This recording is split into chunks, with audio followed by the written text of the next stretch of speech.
Hello students, आज का जो हमारा टॉपिक है वो है एपिलेप्सी। ठीक है, ये जो है एपिलेप्सी है, ये जो है हमारा फंक्शनल डिसऑर्डर है, उसकी एक टाइप है। और फंक्शनल डिसऑर्डर्स कौन से होते थे? जिसमें जो है वो नर्व इम्पल्स की जनरेशन और ट्रांसमिशन में कोई भी डिस्टर्बेंस हो जाती है। ठीक है, नर्व इम्पल्स की जनरेशन और ट्रांसमिशन पे कोई भी खराबी आ जाती थी, इसे हम फंक्शनल डिसऑर्डर्स कहते थे। और एपिलेप्सी जो है वो फंक्शनल डिसऑर्डर्स की एक टाइप है। इसकी डिफाइन क्या है, हम कैसे कहेंगे? Epilepsy is a nervous disorder in which there is a abnormal and excessive discharge of nerve impulse in brain. ठीक है, इसमें क्या होता है कि ये हमारा जो नर्वस मीनिंग हमारी एक दिमागी प्रॉब्लम है। इसमें क्या होता है कि जो नर्व इम्पल्स की जो जनरेशन होती है वो एबनॉर्मल होती है और बहुत ज़्यादा कंसंट्रेशन में जो है वो नर्व इम्पल्स डिस्चार्ज होना शुरू हो जाते हैं, खुद ब खुद ही डिस्चार्ज होना शुरू हो जाते हैं। और फिर वो जो नर्व इम्पल्स जो है, जिसने फॉर एग्जांपल मसल्स तक जो है वो मैसेज लेके जाना था, जब वो खुद ही जनरेट होंगी और काफ़ी ज़्यादा एक्सेसिव जो है वो डिस्चार्ज होंगी, तो फिर वो जो नर्व इम्पल्स है जब वो मसल्स के पास जाएंगी तो वो मसल्स खुद ब खुद ही जो है वो कॉन्ट्रैक्ट करना शुरू कर देंगे। ठीक है, नर्व इम्पल्स ने मैसेज देना था मसल्स को कॉन्ट्रैक्शन के लिए, जब वो खुद ही जनरेट हो रही है और काफ़ी कंसंट्रेशन में जनरेट और डिस्चार्ज हो रही हैं, तो फिर क्या होगा, वो मसल जो हैं वो कॉन्ट्रैक्ट होना शुरू हो जाएंगे और फिर जो है वो हमारी बॉडी के जो मसल्स है वो अकड़ना शुरू हो जाते हैं। अब it causes unprovoked seizures in patient. ठीक है, ये क्या करता है? अनप्रोवोक्ड मीन के अचानक ही सीजर झटके आने शुरू हो जाते हैं पेशेंट्स में। और सीजर्स क्या है हमारे पास, इसको हम कैसे डिफाइन करेंगे?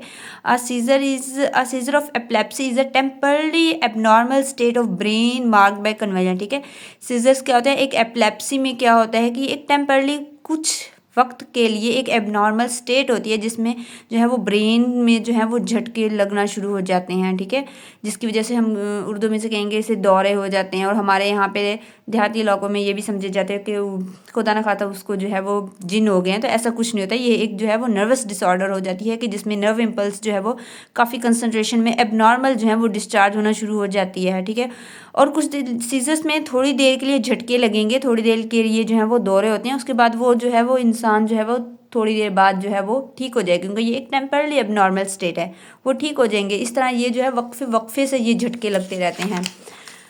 उसके बाद अब 3 लोगों को जो है ये हो सकती है पीपल ओवर, यहाँ पे है कि यंग पीपल्स को जो है, ठीक है, यंग जो बच्चे होते हैं उनमें एपिलेप्सी जो है वो क्यों होती है कि एपिलेप्सी में भी ड्यू टू जेनेटिक और डेवलपमेंटल केसेस। ठीक है, जेनेटिक प्रॉब्लम्स की वजह से होता है कि उनके अंदर जो वो न्यूरॉन्स जो होते हैं, जिन्होंने जो है वो नर्व इम्पल्स की ट्रांसमिशन में जो है उनकी कोई भी गड़बड़ हो जाती है, उन न्यूरॉन्स की सही तरह से डेवलपमेंट नहीं हो पाती, जिसकी वजह से ये एक जेनेटिक मसला भी हो सकता है छोटे बच्चों में। जबकि वो लोग जो 40 साल की उम्र से बड़े होते हैं उनमें ब्रेन ट्यूमर की वजह से जो है वो एपिलेप्सी हो सकती है। ट्यूमर किसे कहते थे? हम कैंसर कहते थे, जिसमें जो है वो सेल की अनकंट्रोल जो है वो ग्रोथ होना शुरू हो जाती है। और एट एनी एज में क्या होता है कि हेड ट्रॉमा, कोई भी अचानक हमारे सर को कोई भी चोट लग सकती है, और या फिर हमारे सेंट्रल नर्वस सिस्टम में ब्रेन एंड स्पाइनल कॉर्ड में कोई भी इन्फेक्शन हो सकता है, जिसकी वजह से जो है वो एपिलेप्सी किसी भी एज में हो सकती है।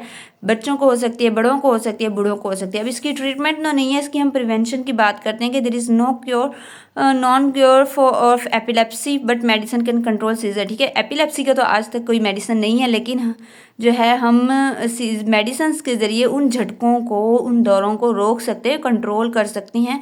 और यहाँ पे उनको एडवाइस दी गई है कि patient of epilepsy have to take a medicine daily for the treatment. ठीक है, उनको डेली की डेली मेडिसिन लेनी होती है, ऐसा नहीं है कि बीच में जो है वो नागा नहीं कर सकते हम। As well as prevention of seizure, अगर उनको उन झटकों से, सीजर से बचना है कि उन्हें डेली बेस पे अपने जो है वो मेडिसिन लेनी होगी। और वो मेडिसिन से कौन सी होती हैं? एंटी कन्वेलेंट एंड एंटी एपिलेप्टिक्स, ये ड्रग्स, ये मेडिसिन होती है जो कि सीजर्स की प्रिवेंशन के लिए जो है वो दी जाती हैं। ये एपिलेप्सी की ट्रीटमेंट नहीं है, सिर्फ उन झटकों से बचने के लिए होती है। सो ये हमारा एक छोटा सा टॉपिक था एपिलेप्सी।